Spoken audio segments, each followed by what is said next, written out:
घोड़े का काम क्या है? बोलो दौड़ना। तो उसकी लगाम क्या करती है? बोलो उसको कंट्रोल करती है, वो तेज दौड़ेगा या धीरे। तो एलोस्टेरिक साइट इस एंजाइम नाम के घोड़े की लगाम है जो ये रेगुलेट करती है कि एंजाइम तेज दौड़ेगा या धीरे। समझ रहे हैं बात या नहीं? बोलो लगाम ना हो तो घोड़ा अपनी स्पीड से दौड़ता है, लगाम हो तो खींचो तो तेज दौड़ता है, ढीली छोड़ो तो स्लो हो जाता है। यस और नो? यस और नो? वही बात आपको यहाँ समझनी है, ध्यान देना मेरी बात पे।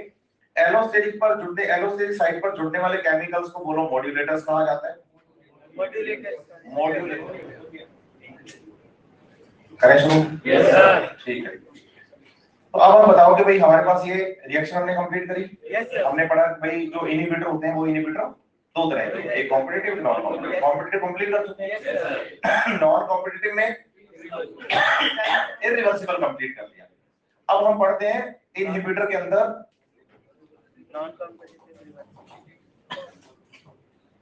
नॉन कॉम्पिटिटिव और रिवर्सिबल टाइप। कौन सा टाइप पढ़ेंगे? नॉन कॉम्पिटिटिव और रिवर्सिबल टाइप। ठीक है, आपको एक बात समझनी है, रिवर्सिबल टाइप ऑफ इनहिबिटर पढ़ने के लिए हमें एक एंजाइम याद करना है, बोलो एलोस्टेरिक एंजाइम, जिसके बारे में अभी तक कोई बात नहीं की हमारी। ठीक है, मैंने आपको कहा कि भाई जो एंजाइम्स होते हैं उन पर एक्टिव साइट होती है, एक्टिव साइट पर जाकर सबस्ट्रेट जुड़ते हैं और सबस्ट्रेट जो होता है वो एंजाइम की एक्टिविटी को, मतलब सबस्ट्रेट जो होता है वो उसकी एक्टिविटी को बढ़ा देता है। कौन? एंजाइम। कैसे? ट्रांजिशन एनर्जी को, मतलब एक्टिवेशन एनर्जी को कम करते हैं। ये सब हमने पढ़ा। अब आपको ये समझना है कि कुछ एंजाइम ऐसे होते हैं, देखो हर एंजाइम पर एक्टिव साइट होना कंपलसरी है, वरना वो एंजाइम नहीं। क्योंकि हमने कल भी कहा था, लास्ट लेक्चर में बात हुई कि enzyme substrate complex formation is obligatory. सही है? तो enhance the rate of reaction by any enzyme in any reaction. किसी भी रिएक्शन में एंजाइम अगर रेट ऑफ रिएक्शन को बढ़ाता है तो एंजाइम सबस्ट्रेट कॉम्प्लेक्स बनना कंपलसरी है। तो एंजाइम पर एक्टिव साइट का होना बहुत जरूरी है। एंजाइम पर क्लियर है बात या नहीं? लेकिन आपको एक बात और समझनी है, पूछो क्या?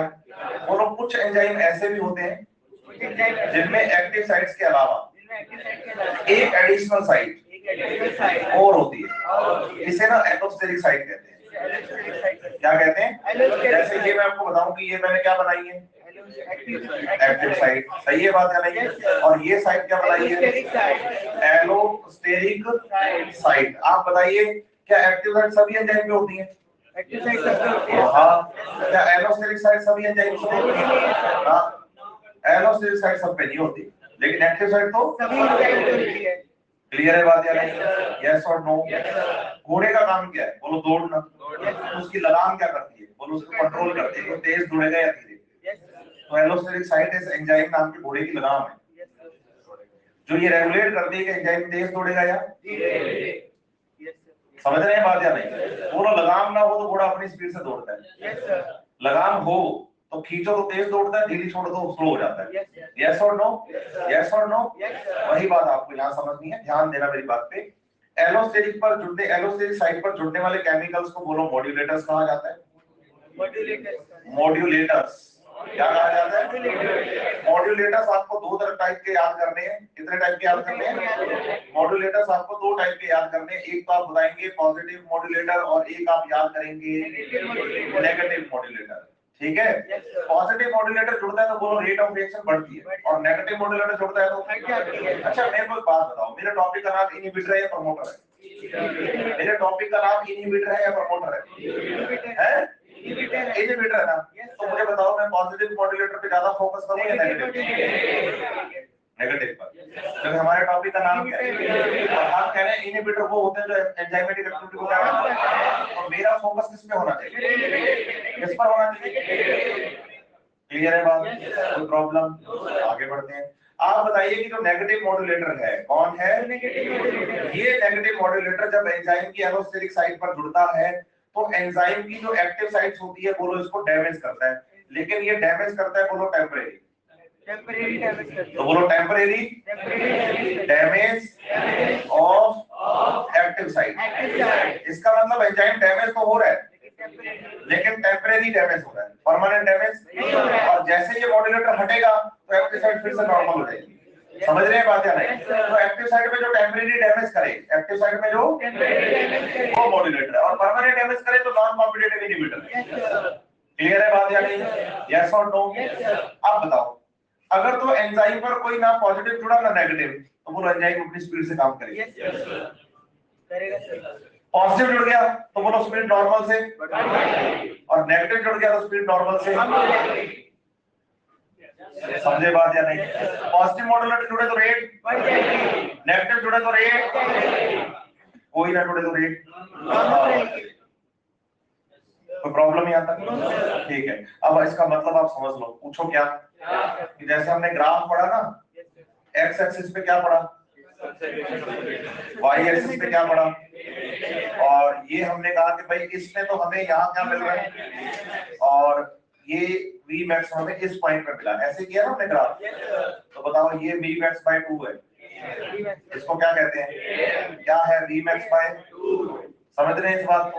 हाँ या ना? आप बताओ एलोस्टेरिक एंजाइम्स के लिए Km कांस्टेंट वाली जो बात है वो एप्लीकेबल है ही नहीं। पूछो क्यों? क्योंकि v मैक्सिमम फ्लक्चुएट करती है,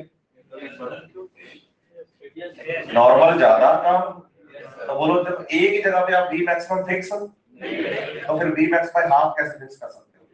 तो आप बताइए Km कांस्टेंट, बोलो note applicable for allosteric enzyme. Allosteric enzymes के लिए Km constant applicable normal rate है जब कोई नहीं जुड़ता, हाई हो जाता है पॉजिटिव मॉड्यूलेटर जुड़ने पर, लो हो जाता है नेगेटिव मॉड्यूलेटर जुड़ने पर। इसका मतलब v मैक्सिमम क्या करता है, और जब v मैक्सिमम फ्लक्चुएट करेगा तो v मैक्स बाय हाफ भी तो फ्लक्चुएट करेगा। तो आप फिक्स, तो Km कांस्टेंट भी फिक्स नहीं है। किसी के ऊपर से नहीं ये बात। एग्जांपल पढ़ते हैं इसके, दो एग्जांपल आपको याद करने हैं, हमारे सिलेबस के हैं और याद करने ही हैं। पूछो क्या क्या? एनसीईआरटी बोलो पेज नंबर 229। 229 बोलो। एक कंपाउंड है फ्रक्टोज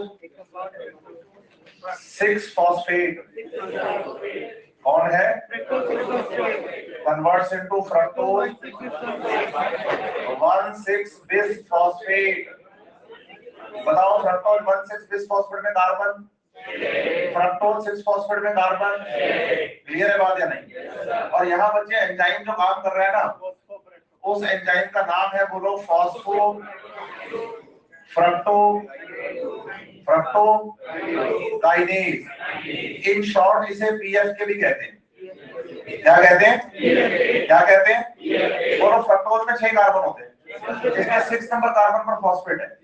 आईयूपीएससी में पढ़ाते हैं केमिस्ट्री में आपको बहुत बढ़िया से, तो आपको लोग जब नेम लिखना बताते हैं तो कहते हैं कि जिस कार्बन पर फंक्शनल ग्रुप होता है उसको नंबर लिख देते हैं। तो फ्रक्टोज 6 फॉस्फेट का मतलब ये नहीं है 6 फॉस्फेट है, इसका मतलब है 6 नंबर कार्बन पर फॉस्फेट है।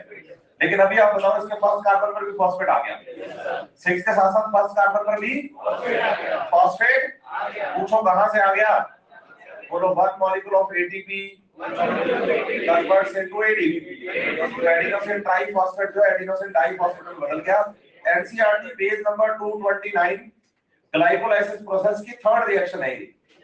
ग्लूकोज से ग्लूकोज 6 फॉस्फेट, 6 फॉस्फेट से फ्रक्टोज 6 फॉस्फेट, और फिर फ्रक्टोज 6 फॉस्फेट से फ्रक्टोज 6 फॉस्फेट। यस और नो? हां या ना? इस रिएक्शन में फॉस्फोफ्रक्टोकाइनेज एंजाइम, बोलो ऐसे, एक एलोस्टेरिक एंजाइम है, एक एलोस्टेरिक एंजाइम है। इस एंजाइम के लिए एटीपी नेगेटिव मॉड्यूलेटर होता है, और एएमपी या एडीपी बोल सकते हो आप। ठीक है, ज्यादातर मैं आपको बता दूं बच्चे किताब में जो है एएमपी को लिखती हैं। ठीक है, ये इसका पॉजिटिव मॉड्यूलेटर होता है। समझ रहे हैं बात या नहीं? तो पॉजिटिव मॉड्यूलेटर कौन है? एडीपी या एएमपी, और नेगेटिव मॉड्यूलेटर कौन है? एटीपी। क्लियर है बात या नहीं? हाँ या ना? लेकिन एक बात का ख्याल रखिएगा खास। पूछो क्या? बच्चों को ये लगता है कि एटीपी नेगेटिव मॉड्यूलेटर और एडीपी पॉजिटिव, तो वो ये वाला एटीपी होगा जो रिएक्शन में काम आ रहा है आपको ना, बिल्कुल नहीं ये वाला एटीपी। रिएक्शन वाला एटीपी तो सबस्ट्रेट की तरह काम कर रहा है। बोलो तो फिर बोलो कौन होता है? जो रिएक्शन के लिए क्या कर रहा है, मॉड्यूलेटर का काम, यस और नो? बोलो वो होता है सेल का एक्स्ट्रा एटीपी। जैसे ये सेल है, क्या है, सेल के अंदर रिएक्शन चल रही है कि fructose 6 phosphate converts into fructose 1,6 bis phosphate. इसमें कार्बन कितने, 6, इसमें भी कार्बन कितने, 6, यस और नो? और बच्चा यहाँ रिएक्शन जो काम कर रहे हैं बच्चे, एंजाइम है पीएफ के, और आप बताइए एटीपी कन्वर्ट्स इनटू एडीपी, हाँ या ना? तो रिएक्शन वाला एटीपी नेगेटिव मॉड्यूलेटर नहीं है।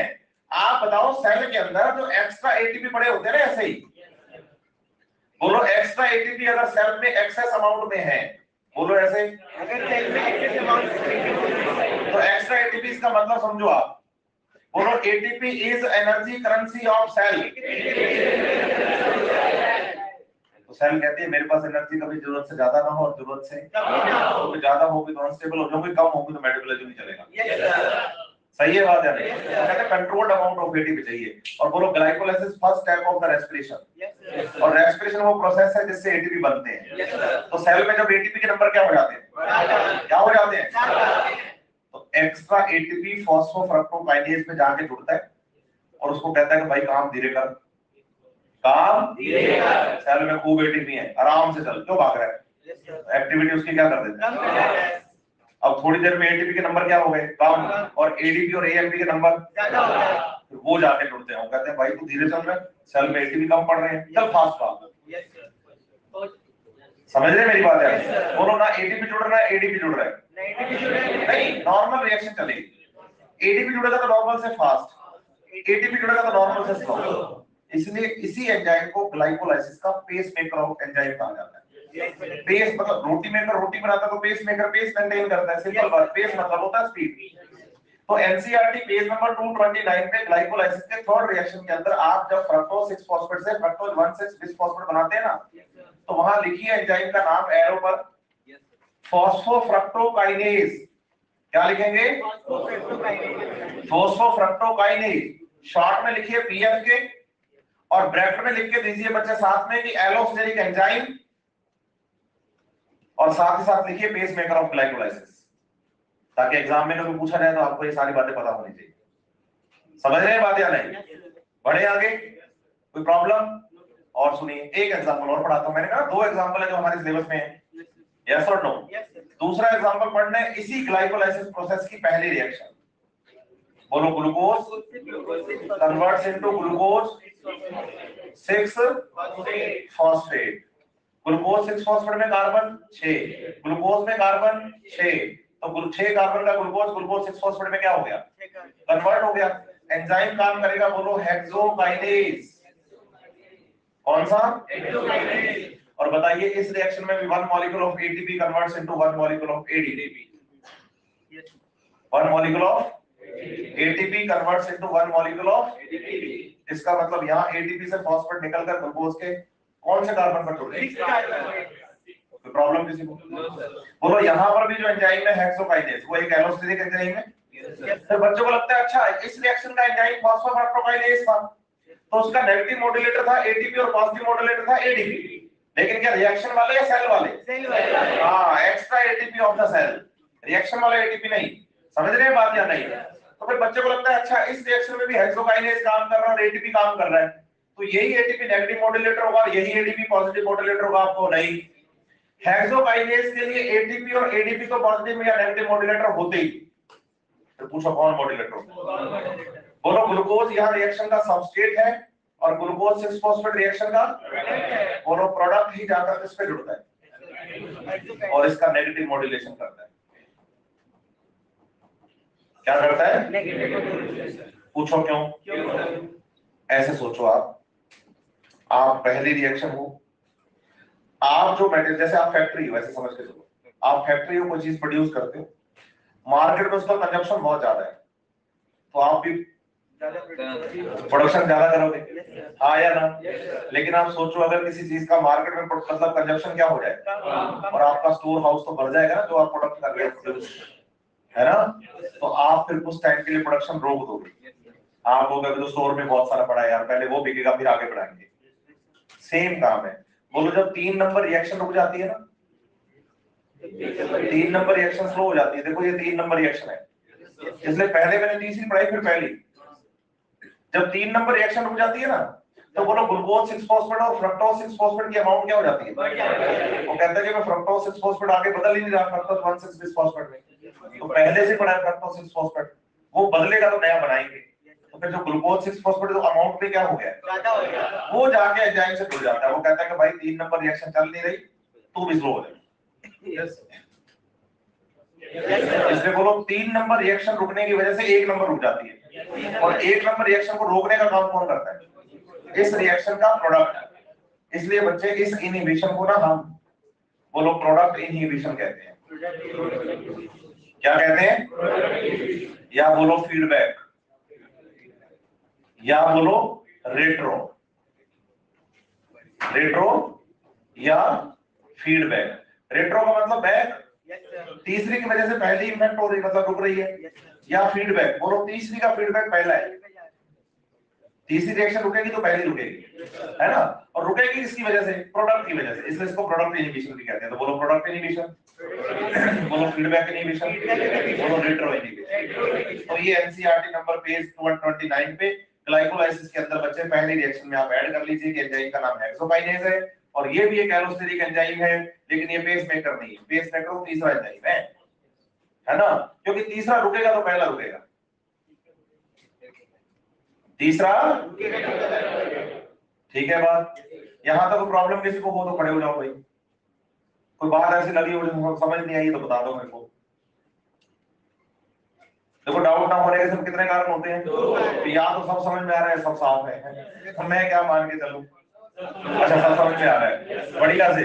और नीट में सारे क्वेश्चन क्लास 4 भी करोगे आप? तो चलो फिर बधाई हो आपको, आपका एंजाइम चैप्टर खत्म हो गया।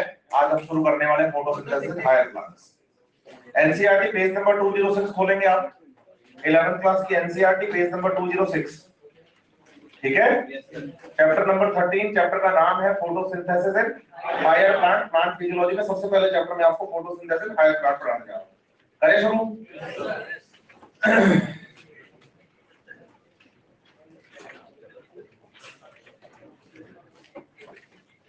तो बच्चे चैप्टर का नाम है फोटोसिंथेसिस। आप बताइए, photo term stand for the and synthesis for the formation, सही है? तो बोलो formation of light is photosynthesis. ऐसा कोई और है जो लाइट बनाता हो? आप तो बताओ भाई, प्लांट लाइट नहीं बनाते, सनलाइट की वजह से फूड बनाते हैं। तो आप आज के बाद बोलेंगे formation of food in the presence of light is known as plant light बनाते हैं इसलिए फोटोसिंथेसिस। नहीं, लाइट की वजह से फूड बनाते हैं इसलिए फोटोसिंथेसिस। अच्छा कब से पढ़ रहे हो फोटोसिंथेसिस को? कोई बच्चा 5th से पढ़ रहा है, कोई 6th से पढ़ रहा है, नहीं क्या? 5th 6th में पहली बार फोटोसिंथेसिस को पढ़ना हमने क्या किया शुरू? नहीं? या ना? पहली बार जब हमें फोटोसिंथेसिस पढ़ाया गया ना छोटी क्लासेस में, तो हमें पता है क्या कहा गया? बोलो green plants prepare their food, yes और no? In the presence of sunlight. हमारे सनलाइट में जो ग्रीन प्लांट होते हैं वो अपना फूड खुद बना लेते हैं।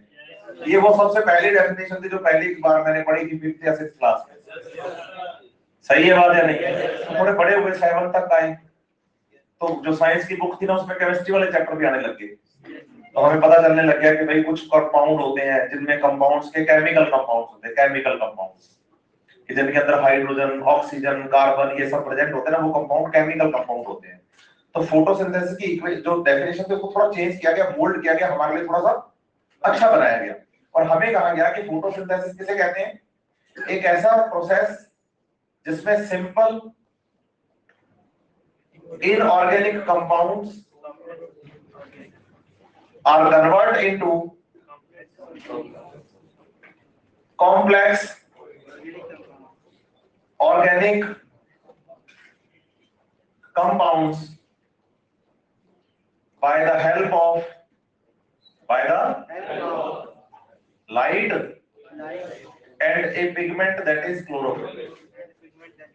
ये पहला टाइम था जब हमें पता चला कि भाई प्लांट प्रिपेयर देयर फूड, उसमें भी हरे होने चाहिए, और प्लांट का हरा होने के लिए रिस्पॉन्सिबल है कौन?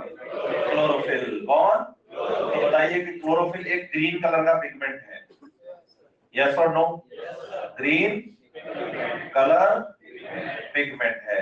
तो हरे प्लांट जो होते हैं ना उनके अंदर हरा रंग उनका क्लोरोफिल की वजह से, और क्लोरोफिल एक ग्रीन कलर का पिगमेंट है जो फोटोसिंथेसिस के लिए रिस्पॉन्सिबल है। नहीं? बच्चा कहता है कि सर इसमें तो हमें वाटर वगैरह भी पढ़ाया था। बिल्कुल पढ़ाया था ना, यही तो लिखा उन्होंने कि सिंपल इनऑर्गेनिक कंपाउंड, बोलो सिंपल इनऑर्गेनिक कंपाउंड वाटर और CO2 तो है, और कॉम्प्लेक्स ऑर्गेनिक कंपाउंड, बोलो कॉम्प्लेक्स ऑर्गेनिक कंपाउंड ग्लूकोज तो है। और ऑर्गेनिक किसको कहते हैं? जिसमें कार्बन हाइड्रोजन ऑक्सीजन तीनों प्रेजेंट हो। ऑर्गेनिक किसको कहते हैं? कार्बन हो, हाइड्रोजन हो, ऑक्सीजन हो, उसे क्या कहेंगे? ऑर्गेनिक। क्या कहेंगे? ऑर्गेनिक। तो बताइए simple inorganic compounds are converts into complex. तो थोड़े और बड़े हो गए, थोड़े 9th क्लास तक आए, यस और नो? 9th के बाद 11th क्लास तक आए, तो चीजों को और थोड़ा सा क्या किया गया? मोल्ड किया गया, यस और नो? तो मोल्ड किया गया तो बोलो डेफिनेशन थोड़ी बदली, डेफिनेशन थोड़ी बदली, बड़े होते गए ना तो डेफिनेशन बदल दी गई, यस और नो? तो आप बताइए कि फोटोसिंथेसिस को क्या बताया गया? बोलो फोटोसिंथेसिस को बताया गया, जैसे अब आप 11th क्लास में पढ़ते हो ना अभी, रिडक्शन ऑफ CO2, बोलो इन द प्रेजेंस ऑफ, बोलो suitable oxidizable compound, suitable oxidizable compound, light and chlorophyll। बच्चा कहता है ये ठीक समझ में आ गया हमें कि भाई लाइट और क्लोरोफिल के बिना फूड नहीं बनता, लेकिन CO2 और ऑक्सीडाइजेबल कंपाउंड का क्या मतलब है? रिडक्शन से क्या मतलब है और सुटेबल ऑक्सीडाइजेबल कंपाउंड से क्या मतलब है? मैं समझाता हूं, मेरा काम यही है। आप बताइए फोटोसिंथेसिस में कार्बन डाइऑक्साइड जो होती है ना, वो रिएक्ट करती है वाटर से, और बनता क्या है? बोलो ग्लूकोज C6H12O6, और बाहर क्या निकलती है? अच्छा सांस लो, हाँ यही वही ऑक्सीजन है ना। एटमॉस्फेयर जितने भी फ्री ऑक्सीजन है वो कहां से आई है? फोटोसिंथेसिस से। बोलो प्लांट नहीं होंगे तो हमें ऑक्सीजन नहीं मिलेगी, क्योंकि हम फोटोसिंथेसिस नहीं करते लेकिन हम ऑक्सीजन कंज्यूम करते हैं। तो एटमॉस्फेयर में जितनी ऑक्सीजन कहां से आई? फोटोसिंथेसिस से। तो बताओ CO2 प्लस वाटर फॉर्म होता है बच्चे C6H12O6, और साथ में बनता है ग्लूकोज, यस और नो? आप बताइए कि भाई CO2 plus water converts into glucose and O2। इसमें इस बात का ख्याल रखना है कि जो हाइड्रोजन होते हैं ना वाटर के, वो जाकर CO2 में जुड़ते हैं और ग्लूकोज बनाते हैं। तो बोलो इसका मतलब तो हो गया रिडक्शन ऑफ CO2। हाइड्रोजन का जुड़ना मतलब क्या हो गया? रिडक्शन ऑफ CO2, यस और नो? और इसमें जो ऑक्सीजन प्रेजेंट होती है ना वाटर में, वो बोलो बाहर आ जाती है। तो इसका मतलब वाटर का ऑक्सीडेशन होने से ऑक्सीजन रह गई, तो हमने कह दिया ऑक्सीडेशन ऑफ वाटर, H2O। बच्चा कहता है सर आपकी बात तो समझ में आई, लेकिन आप ये बताओ ना कि यहाँ इतना भारी भरकम वर्ड लिखने की क्या जरूरत थी? आप सीधा लिख देते कि reduction of water, reduction of CO2 by the oxidation of water, reduction of by the oxidation of water. तो इतना भारी भरकम वर्ड लगाने की क्या जरूरत है? सूटेबल ऑक्सीडाइजेबल कंपाउंड, ऐसा आपको करने की क्या जरूरत है? तो आपको इसकी जरूरत इसलिए है बच्चे, पूछो क्यों? क्योंकि ये जो इक्वेशन है ना, ये आप पढ़ रहे हो प्लांट्स में। किसमें पढ़ रहे हो? प्लांट्स में। लेकिन फोटोसिंथेसिस जो है बच्चे, वो बैक्टीरिया भी करते हैं। कौन करते हैं? बैक्टीरिया। और अगर बैक्टीरिया फोटोसिंथेसिस करता है तो वो H2O की जगह किसका यूज करता है? H2S का, और बनाता है ग्लूकोज, और निकलती है सल्फर, ऑक्सीजन नहीं। क्या निकलती है? तो बोलो हमें इस चीज से मतलब नहीं है कि हाइड्रोजन कौन दे रहा है, मतलब इस चीज से कि कोई हाइड्रोजन दे रहा है, क्योंकि जो हाइड्रोजन के साथ प्रेजेंट है वो चाहे ऑक्सीजन हो और चाहे सल्फर, वो तो रिलीज ही हो रही है ना। तो प्लांट्स में हाइड्रोजन डोनर वाटर होता है, और बैक्टीरिया में hydrogen donor H2S hydrogen sulphide होता है। सही है बात या नहीं? इसलिए सूटेबल टर्म लगाई मैंने, क्योंकि बैक्टीरिया के लिए सूटेबल कौन? हाँ, और प्लांट्स के लिए सूटेबल कौन? Very good. कितने लोगों को ऊपर से गई ये बात? आपको ना एक टर्म और याद करनी है, पूछो क्या? यहाँ इस बात का आपको खास ध्यान रखना है कि फोटोसिंथेसिस, कलर पता नहीं कौन सा बढ़िया दिखेगा इसमें, बोलो photosynthesis it's fixation of CO2, fixation of by water, light and chlorophyll. ये सब बोलना जरूरी है। अब यहाँ एक टर्म है क्या? पता है फिक्सेशन का क्या मतलब? याद करना है आपको। बोलो gas form converts into compound form. बोलो gas form converts into, that is fixation. क्या CO2 गैस है? क्या आप प्रोड्यूस करते हैं? सांस लो, अंदर क्या खींच रहे हो? छोड़ो सांस, क्या छोड़ रहे हो? तो CO2 गैस है। अच्छा, कितने बच्चे जो कभी बीमार नहीं पड़े? अच्छा, किसने हाथ नहीं उठाया? सभी बीमार पड़े हैं, हाँ या ना? और डॉक्टर जब बीमार हो जाता है तो हमें क्या करता है? ग्लूकोज चढ़ाता है। तो कितने बच्चे जिन्होंने ग्लूकोज खाया है? ग्लूकोन डी पाउडर खाया सबने। कितने लोग जिन्होंने पानी में घोल के पिया है? सबने। इनके ब्लड में चढ़ा है मैक्सिमम लोगों के। डॉक्टर बीमार होते तो बोतल चढ़ा देते ना डेक्सट्रोज की। लेकिन ऐसा बच्चा खड़ा हो जाए जिसका एनर्जी लेवल डाउन हुआ हो और उसने ग्लूकोज सूंघ लिया हो, देखो सब हंस रहे हैं कि सर ये क्या बात कर रहे हैं। पूछो क्यों? तो ग्लूकोज गैस है ही नहीं, लेकिन CO2 तो गैस है ना।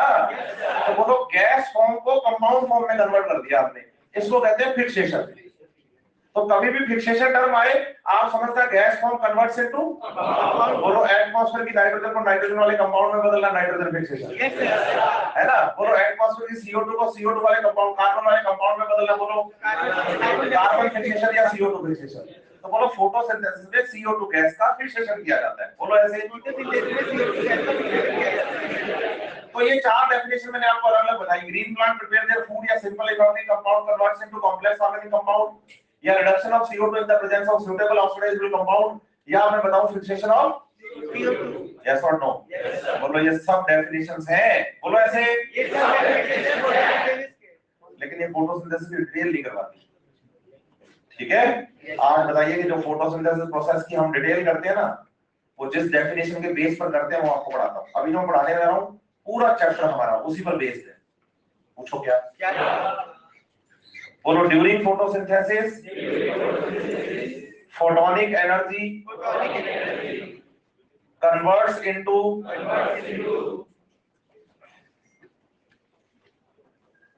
Chemical energy by water, CO2 and chlorophyll. बच्चा कहता है आपने लाइट तो बोला ही नहीं। बोलो बोल दिया लाइट। ये जो फोटोनिक एनर्जी लिखा है ये लाइट ही तो है, हाँ या ना? अब मैं आपको बात समझाता हूँ। जब आप फिजिक्स पढ़ते हैं ना तो सर क्या करते हैं, लाइट के आपको दो नेचर पढ़ाते हैं।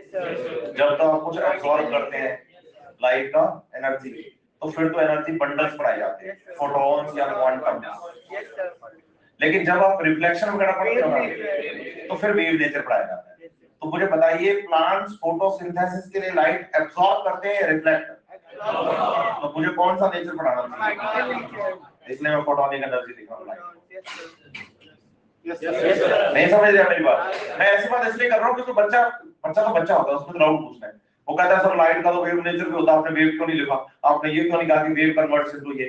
तो मैं कहता हूँ वेव वगैरह में रिफ्लेक्शन वगैरह पढ़ते हो, आप एब्सॉर्ब करते हो तो एनर्जी बंडल्स को याद करोगे, और एनर्जी बंडल्स फोटोन या क्वांटम होते हैं। इसलिए फोटोसिंथेसिस में जो एनर्जी पढ़ाई जाती है वो फोटोनिक एनर्जी पढ़ाई जाती है, एनर्जी बंडल्स। हाँ ना? तो बोलो। हाँ ठीक है। तो photonic energy converts into by the water, CO2 and फिर वो बच्चा कहता है केमिकल एनर्जी कौन? तो मैं कहता हूँ ATP। और ATP। फिर बताओ इस ATP का यूज करके क्या बनाया जाता है? ग्लूकोज। और ग्लूकोज आप खा जाते हो और आपको एनर्जी मिल जाती है। बेटा कोई प्रॉब्लम है आपको? बात क्यों हो रही है फिर? बताइए ना, कोई प्रॉब्लम है तो मुझे बताइए आप, है ना? आप तो अच्छे बच्चे नहीं मेरे हैं, तो अच्छा बन के भी दिखाइए, है ना? हरकतों से पता चलता है कि बच्चा अच्छा है या नहीं। नहीं सही बात है बच्चे, मैं सही नहीं पढ़ा रहा आपको? पढ़ा रहा हूँ। आपको सारी बातें कवर हो रही हैं? बढ़िया से। एनसीईआरटी कवर हो रही है? आपका कॉन्फिडेंस लेवल हाई पीक पे है कि भाई फोटोसिंथेसिस समझ में आएगा? बस इसके अलावा कुछ चाहिए क्या आपको? बिंदास होकर पढ़ो, डाउट आए तो खड़े हो जाओ बेझिझक की, सर ये समझ नहीं आया, मैं बताऊंगा ना आपको, मेरा काम ही यही है। तो बताइए, photonic energy converts into chemical energy by water, CO2 and chlorophyll. Simple बात। आप बताइए कि यहाँ लाइट एनर्जी जो है बच्चे वो कन्वर्ट पहले एटीपी में होती है। हम कह देते हैं कि जो फूड में एनर्जी है वो लाइट से आई। Sunlight is the one and only source for the energy on earth. ये सही बात है कि इस अर्थ पर एनर्जी का सोर्स सिर्फ कौन है? ये बिल्कुल सही बात है। लेकिन डायरेक्ट आपको भूख लगे तो आप सन के सामने बैठ जाओ धूप में और कह दो कि मेरी भूख मिट गई? नहीं, आपको क्या चाहिए? फूड। और फूड पे जो एनर्जी आती है वो कहां से आती है? लाइट से। लेकिन सीधे नहीं आती, क्या बन के आती है? तो बताइए, लाइट से एटीपी बनना ही क्या है? फोटोसिंथेसिस। और फिर इस एटीपी से आके हम केमिकल रिएक्शन में ग्लूकोज बनाते हैं। क्लियर है बात या नहीं? तो पूरा बच्चे लाइट रिएक्शन से हम जब बनाते हैं एटीपी और फिर डार्क रिएक्शन में एटीपी से बनाते हैं ग्लूकोज, तो हम कह देते हैं फोटोसिंथेसिस प्रोसेस हो गया। तो हमारा पूरा का पूरा चैप्टर ये लास्ट डेफिनेशन पर बेस्ड है। यहां तक किसी को प्रॉब्लम तो खड़े हो? डाउट ना होने के सिर्फ दो ही कारण होते हैं। Yes sir. क्या मान लूं मैं? आज के बाद एक बात और बतानी है। पूछो क्या? पूछो क्या? फोटोसिंथेसिस एक फोटो बायो केमिकल प्रोसेस है। बोलो, फोटो मतलब लाइट, बायोकेमिकल मतलब लिविंग कर रही है लाइट की प्रेजेंस में, या बोलो इसको फिजिको बायो केमिकल। सिर्फ केमिकल नहीं बोलना। सिर्फ केमिकल बोलोगे तो प्लांट इंक्लूड कैसे करोगे? प्लांट्स आर लिविंग ऑर्गेनिज्म और नॉट? लिविंग ऑर्गेनिज्म है या नहीं है? तो है, तो फिर उसको इंक्लूड कैसे करोगे? हाँ, तो बायोकेमिकल बोलना जरूरी हो जाता है। यस और नो? तो बोलो, फोटो बायोकेमिकल या फिजिको बायोकेमिकल। यहाँ फिजिको बोलो फिजिकल फैक्टर के लिए, लाइट के लिए। फिजिको टर्म जो है वो फिजिकल फैक्टर के लिए, लाइट के लिए है। क्लियर है बात या नहीं? या फिर आप बताओ कि ये एक बोलो एंडरगोनिक प्रोसेस है। एंडरगोनिक प्रोसेस वो होते हैं जिनमें एनर्जी कंज्यूम होती है। क्या फोटोसिंथेसिस में एनर्जी कंज्यूम होती है? अच्छा, उस एनर्जी का नाम बताओ। है लाइट एनर्जी। हाँ, फोटोनिक एनर्जी, लाइट एनर्जी एक ही बात है ना। मैंने कहा ना कि आप लाइट एनर्जी बोलो, फोटोनिक बोलो, मतलब एक ही निकलेगा, क्योंकि मैं वेव पढ़ा ही नहीं रहा। तो आप लाइट एनर्जी बोलो, आप फोटोनिक एनर्जी बोलो, मतलब एक ही निकलेगा बाय डिफॉल्ट। आप बिना डरे बोल सकते हैं कि लाइट एनर्जी बोलो चाहे फोटोनिक एनर्जी बोलो, कोई प्रॉब्लम? मजे की बात एक और बताता हूँ, पूछो क्या? फोटोसिंथेसिस को रिडॉक्स प्रोसेस भी कहते हैं। क्या कहते हैं? पूछो क्यों? क्योंकि इसमें CO2 का क्या होता है? क्या होता है? क्या होता है? और वाटर का एक कंपाउंड का रिडक्शन और दूसरे का ऑक्सीडेशन, तो एक प्रोसेस पूरा रिडॉक्स हो रहा है। इसलिए photosynthesis process is also known as, मतलब एग्जामिनर मुझे कुछ भी लिख के दे, इसमें से बोर्ड पे जितना कुछ लिखा है मैं सारी बातों के लिए +4 करूंगा, घुमाने जितना घुमाए। नहीं समझ रहे मेरी बात? लेकिन इनसे बाहर थोड़ी जाएंगे डेफिनेशंस। नहीं समझ रहे मेरी बात? सिंपल से सिंपल करेंगे तो वो भी बोल दी, लेटेस्ट से लेटेस्ट बोलेंगे तो वो भी बात कर ली, इनकी अलग अलग टर्मिनोलॉजी आएगी तो उनकी भी बात हो गई। क्या इनमें कोई फर्क आपको लग रहा है? कोई दिक्कत किसी को भी? पढ़ो फिर मैं आगे। चलो फिर एनसीईआरटी शुरू करते हैं। इंट्रोडक्शन के बाद सबसे पहला टॉपिक एनसीईआरटी पढ़ाती है व्हाट डू वी नो। हम और जानते तो हम बहुत कुछ है, क्योंकि बचपन से पढ़े थे आ रहे हैं फोटोसिंथेसिस को। लेकिन हम पढ़ेंगे हमारे सिलेबस के अकॉर्डिंग कि एनसीईआरटी हमें क्या पढ़ा रही है इस टॉपिक में। बोलो, 3 मेन बातें। पूछो क्या क्या? एनसीईआरटी कह रही है कि ग्रीन प्लांट्स परफॉर्म फोटोसिंथेसिस और green part perform photosynthesis. Green parts perform, एक तो ये बात समझा रही है। दूसरा समझा रही है कि green parts perform photosynthesis in the presence of light. Green तो सबसे पहली बात आप पढ़ो, एनसीईआरटी की सीक्वेंस के अकॉर्डिंग चलते हैं। एनसीईआरटी कहती है photosynthesis occurs in the presence of light. Photosynthesis occurs in the presence of light by green parts. Line पूरी कर रहा हूं, 2 बातें हो गई, पहले लाइट हो गई फिर CO2 हो गई, ग्रीन पार्ट हो गया। तीसरी बात, इन the presence of light green parts perform photosynthesis in the presence of CO2। तो कितने बातें हो गई? पहला, green part perform photosynthesis in the presence of पहली बात, इसको कवर करें। आप देखो एक प्लांट है, बोलो ऐसे, क्या है ये? प्लांट। Very good. इस प्लांट की बोलो ये लीफ है। क्या है ये? लीफ है। इसमें कलर चेंज करने का ऑप्शन नहीं है अपने पास, कोई बात नहीं। अपने ऐसा मान लेते हैं कि हमने इस पोर्शन को यहां से लीफ को ब्लैक कर दिया। पूरी लीफ ग्रीन थी, ध्यान देना मेरी बात पे आप। पूरी लीफ क्या थी? ग्रीन थी। मैं इसमें वेनेशन भी कर देता हूं ताकि आपको लगे कि पूरी लीफ है ये, ठीक है। इस लीफ के एक पोर्शन को आपने क्या किया? ब्लैक पेपर से या ब्लैक कलर से ना कवर कर दिया, ढक दिया, कर दिया ये कवर, तो ये पोर्शन ब्लैक हो गया। हो गया। अब बताओ कि ये क्या लीफ का नीचे वाला पोर्शन जो है वो हरा है या नहीं है? बोलो लीफ तो पूरी हरी है, लीफ तो पूरी हरी थी, है ना। इसमें से हरे रंग पे क्या कर दिया? काला रंग, एक पोर्शन में। यस और नो? फिर इस लीफ को हमने एक्सपोज करवाया, बोलो लाइट में, ठीक है। और थोड़े दिनों बाद फिर हमने इसकी क्या करी? थोड़े टाइम बाद हमने क्या करी? स्टडी। तो हमने देखा कि जो पोर्शन इसका कौन सा था? ग्रीन वाला। यहां पर तो हमें कार्बोहाइड्रेट की अमाउंट क्या मिली? ज्यादा। यस और नो? और ये ब्लैक पोर्शन में हमें कार्बोहाइड्रेट मिला कम। बोलो वेरी लेस।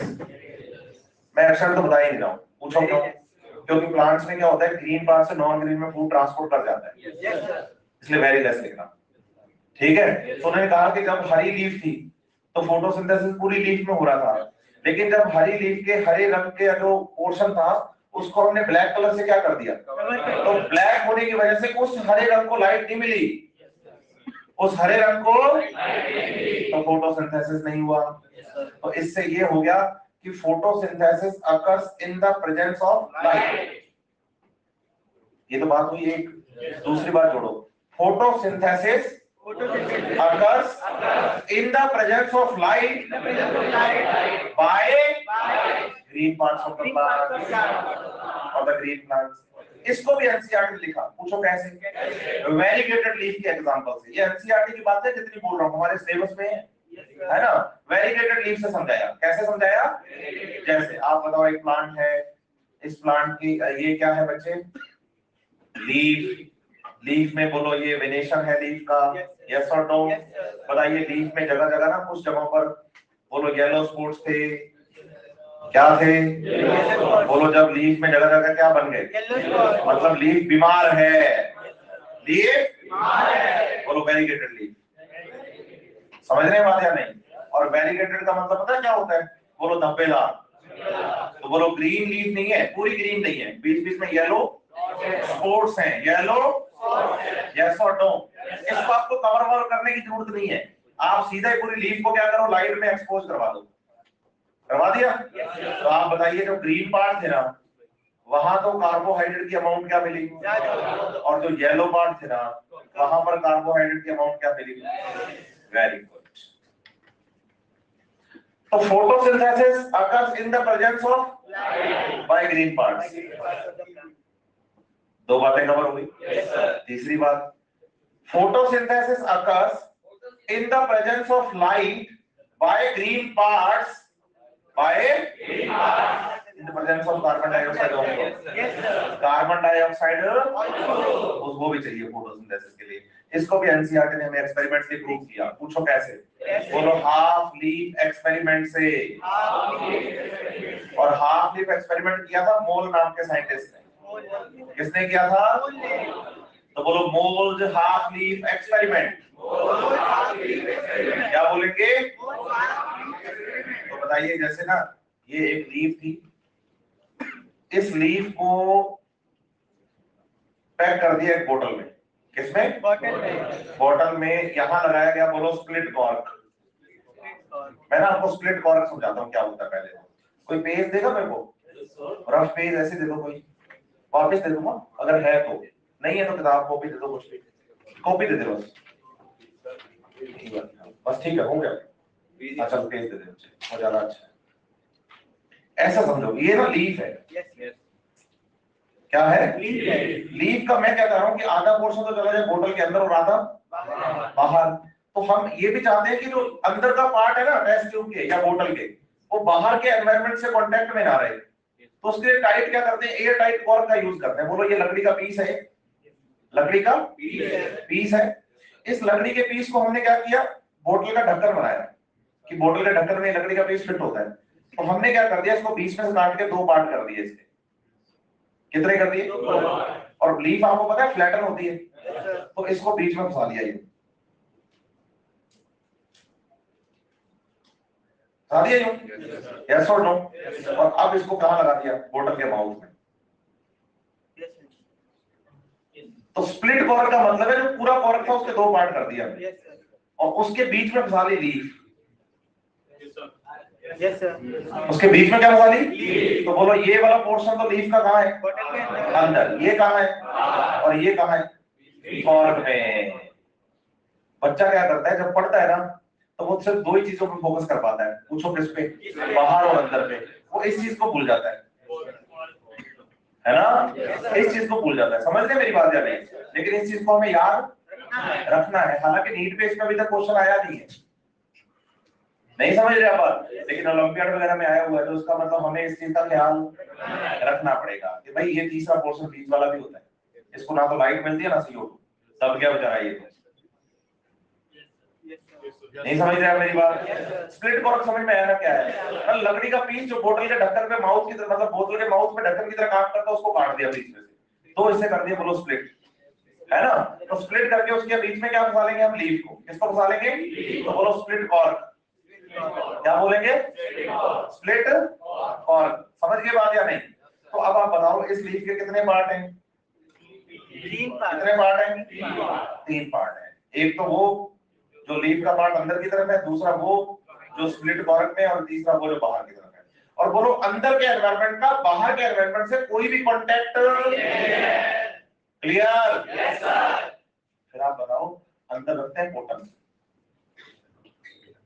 क्या रखते हैं? कॉटन है। बोलो ये कॉटन ना KOH सॉल्यूशन से भीगी हुई है। बोलो ऐसे, KOH सॉल्यूशन से, पोटेशियम हाइड्रोक्साइड से। किससे? क्या हुई है? बोलो potassium hydroxide best CO2 absorbent. CO2 yes और नो? बोलो ये अंदर जितनी भी CO2 प्रेजेंट होगी ना या टेस्ट ट्यूब के अंदर, वो सारी CO2 ये खुद ले लेगा। कौन? लीफ को मिलेगी? लीफ को क्या? सही है। कौन से? अंदर वाले हिस्से। लेकिन आप ये बताओ कि जो बाहर वाला हिस्सा है ना, बाहर वाला हिस्सा ये तो एटमॉस्फेयर से CO2 ले लेगा। बाहर वाला हिस्सा तो एटमॉस्फेयर से CO2 लेगा, अंदर वाले को नहीं लेगा। तो थोड़े टाइम के बाद जब आप स्टडी करोगे तो आपको पता चलेगा कि अंदर वाले पार्ट में कार्बोहाइड्रेट का लेवल, बाहर वाले पार्ट में कार्बोहाइड्रेट का लेवल, और ये बीच वाले हिस्से में भी कार्बोहाइड्रेट का लेवल कम है। आप बताना, इसको मैं लिख दूं A, इसको मैं लिख दूं B, तो इसको आप समझ जाना C। बोलो जो कोर वाले हिस्से में दब गया ना, उसको ना तो बेचारे को लाइट मिली और ना ही CO2। नहीं, जो अंदर है उसको लाइट मिली लेकिन क्या नहीं मिला, और जो बाहर है उसको लाइट भी मिली और CO2 भी मिला। कितने पार्ट हो गए? एक अंदर, एक बाहर, एक स्प्लिट कॉर्क के बीच में। सही है। ये तीनों बातें NCERT में। ये जो एक्सपेरिमेंट लास्ट में पढ़ा रहा हूं ना आपको KOH वाला, बोलो इसे मोल हाफ लीफ एक्सपेरिमेंट कहते हैं। और पीछे ना एक्सरसाइज में क्वेश्चन मिलेगा, mole half leaf experiment reveal that. बोलो importance of CO2 for the photosynthesis. बोलो इंपॉर्टेंस ऑफ। क्लियर बात? अच्छे से और सुनिए ध्यान से मेरी बात। पूछो क्या? बच्चा कहता है आपको कैसे पता चला कि किसमें है कार्बोहाइड्रेट ज्यादा और किसमें कार्बोहाइड्रेट कम, है ना? तो बोलो भाई स्टार्च टेस्ट लगाएंगे। प्लांट पढ़ रहे हैं, plant store their food in the form of starch. तो बोलो स्टार्च टेस्ट लगाएंगे, आयोडीन से लगाते हैं, और आयोडीन के साथ स्टार्च लाल रंग देता है, कान पे पड़ेगी, नीला रंग देता है, ग्लाइकोजन देता है लाल, भाई ग्लाइकोजन एनिमल स्टोर करते हैं, ग्लाइकोजन लाल रंग देता है, स्टार्च नीला रंग देता है, वायलेट या ब्लू कलर आता है स्टार्च का, है ना। बच्चा कहता है अच्छा इसका मतलब ये हो गया जो हरी पत्ती है वो नीली हो जाती है, बोलो ना। पहले हरी लीफ को कलरलेस करेंगे, फिर स्टार्च टेस्ट लगाएंगे। पूछो कैसे? बोलो अल्कोहल से। बोलो अल्कोहल एक ऑर्गेनिक सॉल्वेंट है, तो क्या करेंगे कि जो ग्रीन लीफ होगी ना, ग्रीन लीफ, यस और नो, बोलो वॉश बाय अल्कोहल। अल्कोहल क्या है? Organic solvent. और बोलो इसमें ना पिगमेंट डिसॉल्व हो जाते हैं, जो क्लोरोफिल पढ़ के आए ना अभी हम कि फोटोसिंथेसिस में क्लोरोफिल की जरूरत होती है जी, ये एक ग्रीन कलर का पिगमेंट है, आया ना। बोलो क्लोरोफिल जो ग्रीन कलर का पिगमेंट है वो एक लिपिड डेरिवेटिव है, एक फैट डेरिवेटिव है। वो जो फैट्स होती है ना, जो लिपिड्स होती हैं, वो अल्कोहल में डिसॉल्व हो जाते हैं। तो आप बताओ कि ग्रीन लीफ थी, उसको वॉश किससे किया? पिगमेंट डिसॉल्व हो गया, पिगमेंट बोलो लीफ कलरलेस हो गई। लीफ कैसी हो गई? अब बताओ इसका लगाएंगे आयोडीन टेस्ट, है ना। तो इस कलरलेस लीफ में जो जो हिस्से ज्यादा नीले हो जाएंगे हम समझ जाएंगे यहाँ कार्बोहाइड्रेट ज्यादा। नहीं समझ पाएगा, ऊपर से क्या ना सब पता ही नहीं चला गुरुजी क्या पढ़ा रहे हो आप, है पक्का अच्छे से। और ये एज इट इज सारी की सारी बातें, ये भी और ये भी, इसमें ये नहीं है। लेकिन आप देखो साइंस के स्टूडेंट हो, ये बात तो पता होनी चाहिए ना कि अगर लीफ को अल्कोहल में क्या कर दें, लीफ को अल्कोहल में क्या कर दें तो क्या हो जाता है? लीफ कलरलेस हो जाती। क्यों? समझे बात या नहीं? अच्छे से कोई प्रॉब्लम? हाँ जी सर, वो कार्बोहाइड्रेट का level B more than A equal to C होगा या B A C होगा? नहीं, आपको ये याद करना है कि भाई B में ज्यादा होगा ना, A में ज्यादा ना C में ज्यादा, दोनों में ही कम। इक्वल होगा। इक्वल नहीं कह सकते, अब ये तो मेरे को भी नहीं पता, है तो लीफ को पता है, वो तो उसके नेचर पे या उसकी हेल्थ पे डिपेंड करता है सेल्स के। लेकिन हमें ये समझना है कि A से B में दोनों ही कम है। क्यों कम है? क्योंकि इस हिस्से में फोटोसिंथेसिस नहीं हुआ और इस हिस्से में फोटोसिंथेसिस, अंदर वाले में फोटोसिंथेसिस ना होने का रीजन, और जो बीच में रह गया ना स्प्लिट में, उसके ना होने का कारण है लाइट और CO2 दोनों, क्योंकि दब गई बोली। तो ऐसे क्वेश्चन क्या एसेंशियल रीजन से बनते हैं, तो अगर रीजन आपको पता होना चाहिए, अमाउंट नहीं पूछेंगे। पूछो क्यों? क्योंकि किसी को भी नहीं पता वो तो मतलब CO2 अकेले होगा या फिर लाइट अकेले होगा तो फोटोसिंथेसिस बिल्कुल। बेटा 4 रिक्वायरमेंट है मेरी फोटोसिंथेसिस की, लाइट, CO2, वाटर और क्लोरोफिल। इन चारों में से अगर कोई भी नहीं होगा तो भी फोटोसिंथेसिस नहीं होगा। एक ही रिक्वायरमेंट कोई भी माइनस कर दो, फोटोसिंथेसिस चारों रिक्वायरमेंट्स होना कंपलसरी। और बताओ, डाउट नहीं है और कोई? सब समझ में आया? एनसीईआरटी पेज नंबर 206 से पढ़ना शुरू करेंगे, व्हाट डू वी नो से, और पेज नंबर 207 में अर्ली एक्सपेरिमेंट से पहले पढ़ देंगे। ठीक है बात या नहीं? और उसने फिर लास्ट में क्या किया, आपसे पूछा can you explain how this, तो बताइए। देखो मैंने डायग्राम बना के समझाया, एनसीईआरटी है नहीं डायग्राम, इसलिए बढ़े आगे। यहां तक कोई प्रॉब्लम? चलो आगे बढ़ते हैं। देखो अब बात करते हैं अर्ली एक्सपेरिमेंट्स इसकी।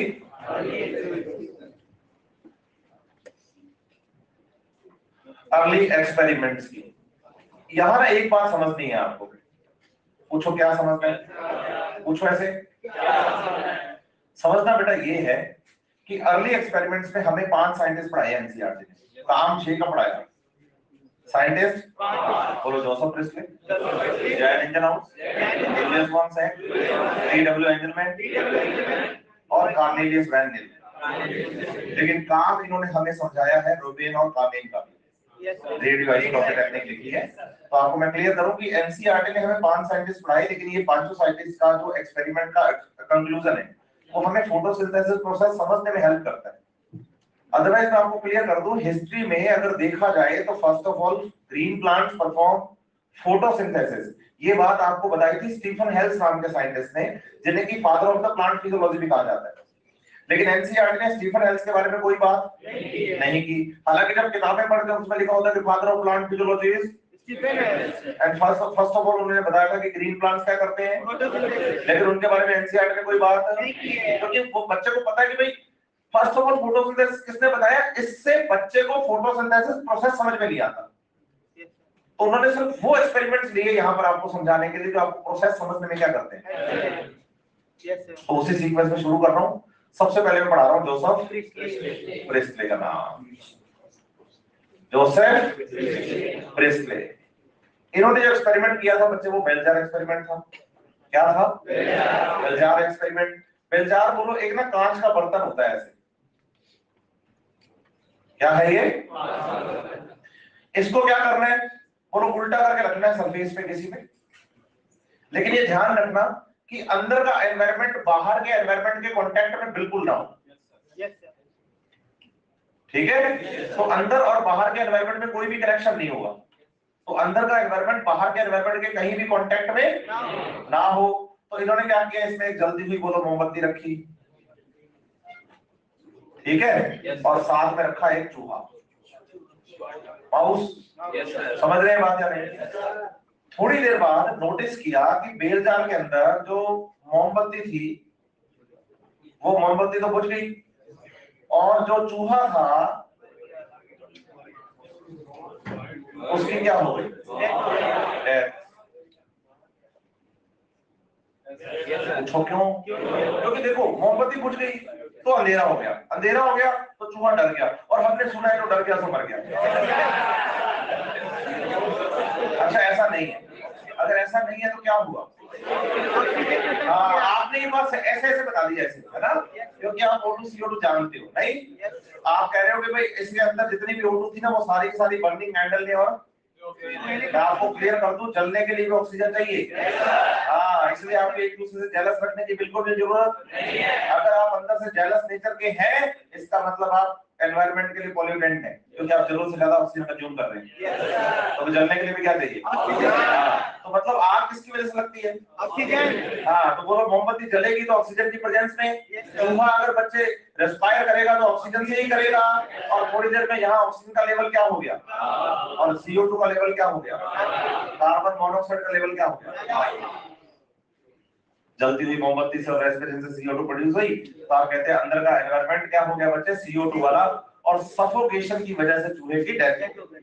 ये आपको बात यूं समझ में आ गई, लेकिन प्रिस्टले सर को समझने में थोड़ा टाइम लगा। पूछो क्यों? क्योंकि जिस टाइम पे प्रिस्टले सर ये एक्सपेरिमेंट कर रहे थे ना, उस टाइम पे ऑक्सीजन की डिस्कवरी नहीं हुई थी, लोग ऑक्सीजन के बारे में जानते ही नहीं थे।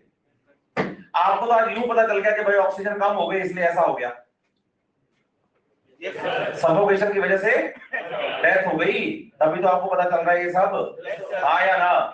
लेकिन नहीं पता चला किसको? क्यों नहीं पता चला? क्योंकि ऑक्सीजन का लेवल, समझ रहे हैं बात या नहीं? क्योंकि ऑक्सीजन का डिस्कवरी, हालांकि बाद में जाके बच्चे ऑक्सीजन की डिस्कवरी का क्रेडिट जोसेफ प्रिस्टले जी को ही मिला है। पूछो हाउ? उसके लिए बेटा नेक्स्ट क्लास में आओ, आज का आपका टाइम क्लास का ओवर हो गया। नेक्स्ट क्लास में आऊंगा तो यहीं से शुरू करेंगे अपने अर्ली एक्सपेरिमेंट में। आप मुझे बताना कि सर बेलजार एक्सपेरिमेंट समझा रहे थे आप, ठीक है? नेक्स्ट क्लास में मोस्ट ऑफ द पोर्शन आपने कवर कर लेंगे अच्छे से। चलो मिलते हैं। सर स्लाइड लेनी है। अच्छा स्लाइड लेनी है, ये आ जाएगी ना, आ जाती है ना ये? हाँ तो बस ठीक है, मेरा एप्लीकेशन आ जाएगी।